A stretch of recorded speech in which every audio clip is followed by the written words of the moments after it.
अस्सलाम वालेकुम एवरीवन। आज हम माइक्रोबायोलॉजी के कुछ एमसीक्यू डिस्कस करने जा रहे हैं जिसमें से बीएस नर्सिंग के हैं। और जिसमें से हमारा पहला जो एमसीक्यूज है वो है which bacterial structure is responsible for attachment of host cell.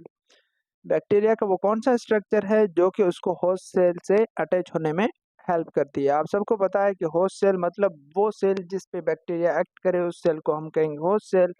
अब जिस सेल पे बैक्टीरिया एक्ट करने जा रहा है तो बैक्टीरिया का वो कौन सा स्ट्रक्चर होगा जो उसे हेल्प करेगा होस्ट सेल में से अटैच होने में। तो बेसिकली जो बैक्टीरिया का स्ट्रक्चर होता है वो आप सबको पता है कुछ इस तरह से होता है। इसके अंदर जो भी इसका जो जेनेटिक मटेरियल है वो प्रोकैरियोटिक सेल है तो न्यूक्लियर मेम्ब्रेन वगैरह तो नहीं होगा। उसके साथ साथ यहाँ फ्लैजिला होगा जो उसको मूवमेंट में हेल्प करेगा। उसके साथ साथ आप सबको पता है यहाँ पर ऐसे कुछ स्ट्रक्चर्स होते हैं। अब इन स्ट्रक्चर्स को हम क्या कहते हैं आप सब ने पढ़ा होगा, दीज आर कॉल्ड प्लाई।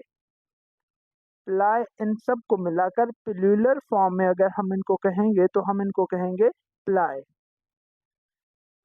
तो इन्हीं प्लाई का जो सिंगुलर होगा उसको हम कहेंगे पाइलस। ठीक है। तो अगर आप इस एमसीक्यूज को देखें, ठीक है, ये बैक्टीरिया है। अगर ये होस्ट सेल है ना तो इस होस्ट सेल से अटैच होने में इस बैक्टीरिया को जो इसका स्ट्रक्चर मदद देगा वो यही पाइलस होगा। ठीक है। तो इसलिए इस एमसीक्यू का जो करेक्ट ऑप्शन होगा वो है चार्ली पाइलस। उसके बाद हम सेकेंड एमसीक्यूज की तरफ चलते हैं। ग्राम पॉजिटिव बैक्टीरिया है। आप सबको पता है कि बैक्टीरिया दो किस्म के होते हैं, एक ग्राम पॉजिटिव और एक दूसरे होते हैं ग्राम नेगेटिव। और जो बैक्टीरिया को हमने दो इन ग्राम नेगेटिव और ग्राम पॉजिटिव में डिवाइड किया है वो किस बिहाफ पे किया है, उनके सेल वॉल के बिहाफ पे। बैक्टीरिया ग्राम पॉजिटिव भी हो सकता है और नेगेटिव भी हो सकता है। ठीक है। वो बैक्टीरिया जिनका जो जो बैक्टीरिया का सेल वॉल होगा सबसे, तो आपको पहले आपको ये पता होना चाहिए कि ये सेल वॉल किस चीज़ से बना होता है बैक्टीरिया का। तो वो बना होता है पेप्टिडोग्लाइकन से। ठीक है, पेप्टिडोग्लाइकन से। अब ये जो पेप्टिडोग्लाइकन अगर थिक होगा तो वो ग्राम पॉजिटिव बैक्टीरिया कहलाएगी। अगर ये पेप्टिडोग्लाइकन थिन होगा तो ये ग्राम नेगेटिव बैक्टीरिया होगी। अब ये हमें कैसे पता चलेगा, हम कराएंगे ग्राम स्टेनिंग के जरिए हमें पता चलेगा। और वो बैक्टीरिया जो जिनका जो पेप्टिडोग्लाइकन है वो थिक है, जिनको हमने पॉजिटिव का नाम दिया, ग्राम पॉजिटिव का नाम दिया, उनका जो कलर होता है वो पर्पल होता है या वायलेट होता है। और जो ग्राम नेगेटिव होते हैं उनका कलर रेड होता है। ठीक है, ये भी आप जहन में रख लें। हो सकता है यहाँ से एक एमसीक्यूज बन जाए। ज़रूरी नहीं है कि ये एमसीक्यूज हमने जो लिखे हैं वही एक्यूरेट आपके एग्जाम में आए। ये जो कॉन्सेप्ट मैं बीच में दे रहा हूँ यहाँ से भी अगर कोई सवाल आ जाए तो आप उसको मिस ना करें। उसके बाद हमारे पास क्वेश्चन नंबर 3 है। अगर इसका जवाब हम पहले कर लेते हैं। ग्राम पॉजिटिव जो बैक्टीरिया होते हैं उनमें थिन पेप्टिडोग्लाइकन होता है? नहीं। उनमें थिक पेप्टिडोग्लाइकन होता है? बिल्कुल। So that's the correct answer. उसके बाद हमारे पास है number 3, endospores are produced by. देखो जो बैक्टीरिया होते हैं, बैक्टीरिया का जो रिप्रोडक्शन है, जो अपनी पॉपुलेशन बढ़ाता है वो बहुत सारे तरीकों से बढ़ाता है, जैसे कि एंडोस्पोर फार्मेशन हो गई, बाइनरी फिजन हो गई। तो ये एसेक्सुअल रिप्रोडक्शन बहुत सारे तरीकों से करता है। तो नीचे दिए गए ऑप्शंस में से ये सारे बैक्टीरियाज के नाम है, कौन सा बैक्टीरिया जो एंडोस्पोर्स फॉर्मेशन करेगा। तो ऑप्शन क्वेश्चन नंबर 3 का जो आंसर होगा हमारे पास वो होगा Clostridium. Which shape describe the Streptococcus. नीचे दिए गए शेप्स में, ये तो बहुत ही आसान एमसीक्यूज है।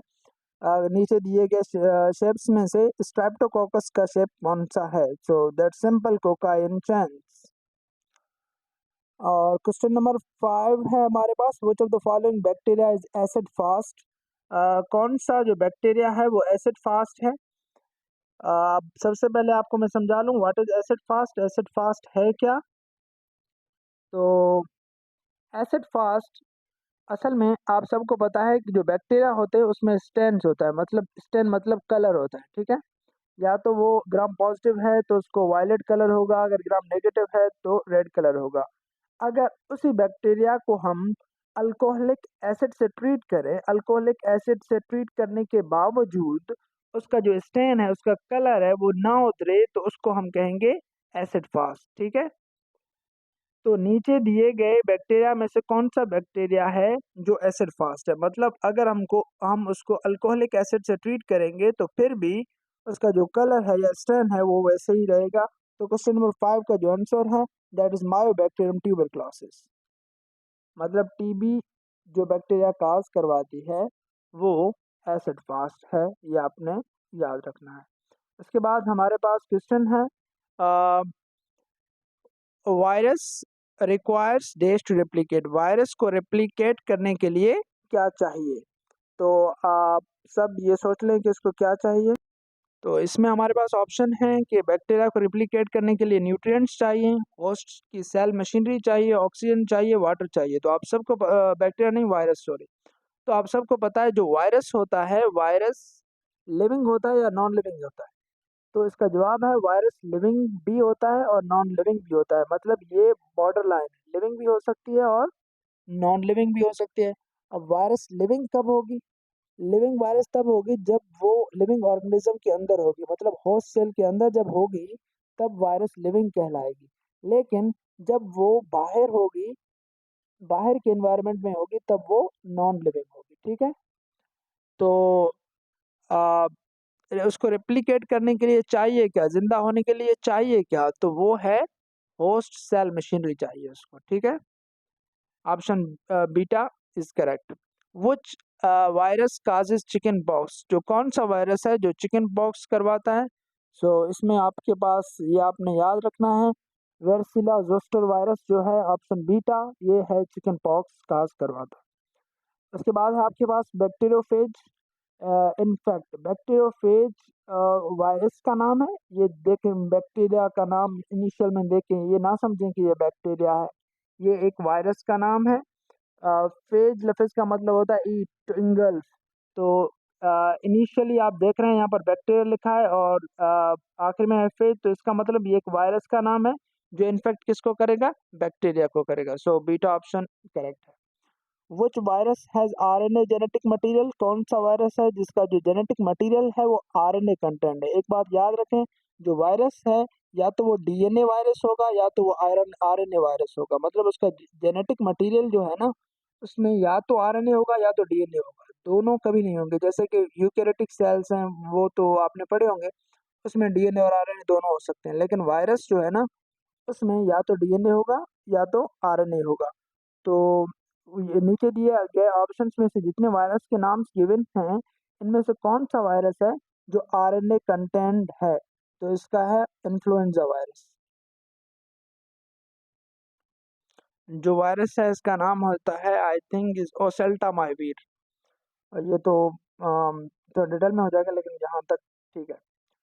The outer protein coat of the virus is called, virus का जो आउटर प्रोटीन कोट होता है उसको हम क्या बोलते हैं। ये आप सबको पता है कि वायरस कुछ इस तरह से हमें दिखाई देता है, यहाँ पर उसका जेनेटिक मटेरियल होता है,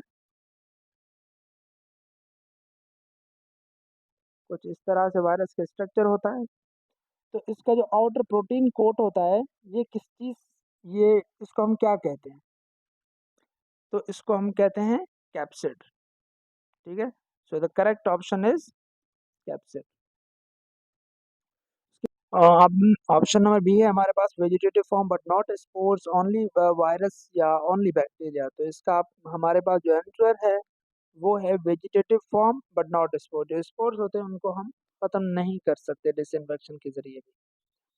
उसके बाद हमारे पास क्वेश्चन है which is the chemical steriliser, नीचे दिए गए ऑप्शंस में से कौन सा ऑप्शन है जो एक केमिकल स्टेरलाइजर है।